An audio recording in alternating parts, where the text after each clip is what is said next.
রাজনীতিতে একটা পুরনো কথা আছে, সঙ্গদোষে লোহা ভাসে, আবার সঙ্গদোষেই তৈরি ডুবে। এই কথাটার বাস্তব প্রমাণ আজকের বাংলাদেশের রাজনীতিতে চোখের সামনে। একদিকে ভুল জোটের কারণে ধীরে ধীরে হারিয়ে যাওয়া গল্প, অন্যদিকে সঠিক সিদ্ধান্তের সামনে এগিয়ে যাওয়া বাস্তব উদাহরণ।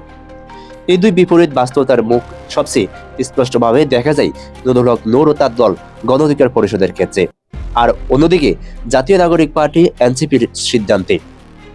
নূর একসময় ছিলেন আলোচিত ছাত্র নেতা, রাজনীতিতে তার পরিচয় ছিল সাহসিক কণ্ঠ হিসাবে, কিন্তু জোট রাজনীতির ভুল হিসাব তাকে আজ প্রায় কোণঠাসা করে ফেলছে। তিনি ভরসা করছিলেন বাংলাদেশ জাতীয়তাবাদী দল বিএনপির উপর। ধারণা ছিল বড় দল মানেই নিরাপদ আশ্রয়। বাস্তবে দেখা গেল বিএনপি নিজে নিজের দল সামলাতে হিমশিম খাচ্ছে। জোটের শরিকদের দেখবে কোথায় থেকে। পটুয়াখালীর 3 আসনে কাগজে কলমে নূর ছিলেন জোটের একক প্রার্থী, কিন্তু মাঠে নেমে বোঝা গেল কাগজের সিদ্ধান্ত আর মাঠের বাস্তব রাজনীতি এক জিনিস নয়। বিএনপি স্থানীয় প্রভাবশালী নেতা বিজয়ী হয়ে মাঠে থাকলেন, আর নূর পড়ে গেলেন একা। দলীয় অফিস, কর্মী, ভোট সবকিছুই তার পাশে দাঁড়ালো না। ফলাফল, একজন জাতীয় পর্যায়ের নেতা হয়ে এলাকায় তিনি রাজনৈতিক এতিম। এটা শুধু নূরের গল্প নয়, বিএনপি জুড়ে থাকা প্রায় সব ছোট দলের একই সমস্যা পড়েছে। যেখানে আসন দেওয়া হয়েছে সেখানেই বিদ্রোহী প্রার্থী দাঁড় করিয়ে রাখা হয়েছে। পরিষ্কার হয়েছে কাগজে, কিন্তু মাঠে কেউ মানেননি।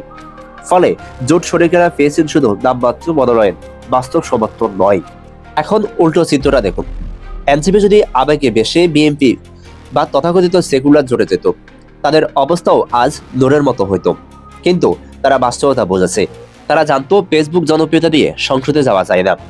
দরকার মাঠের সংগঠন, দরকার কর্মী, দরকার ভোট ব্যাংক। এই জায়গাটি এনসিপির সিদ্ধান্ত আলাদা। তারা জোট করছে বাংলাদেশ জামাত ইসলামের সঙ্গে।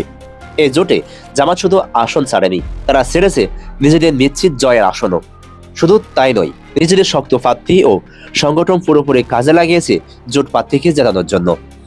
ঢাকার 1 আসনে দেখা গেছে জামাতের জনপ্রিয় নেতা নিজে সরে দাঁড়িয়েছে, জোট প্রার্থীকে বাড়িতে ডেকে নিয়েছেন, কর্মীদের স্পষ্ট নির্দেশনা দিয়েছেন এই প্রার্থীকে জেতাতে হবে।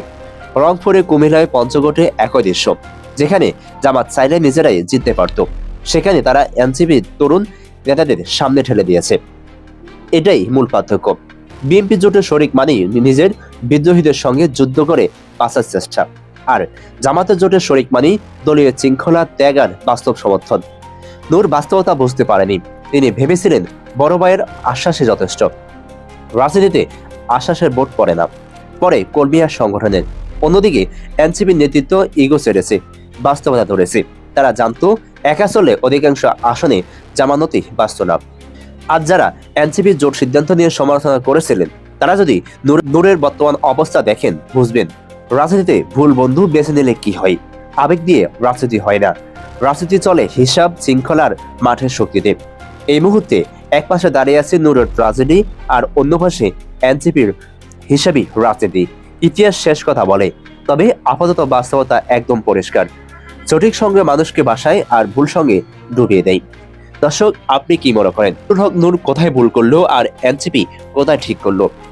কমেন্টের ঘরে আপনার মূল্যবান মন্তব্য জানান। আর এই চ্যানেলে নতুন হয়ে থাকলে সাবস্ক্রাইব করে আমাদের সাথে থাকুন।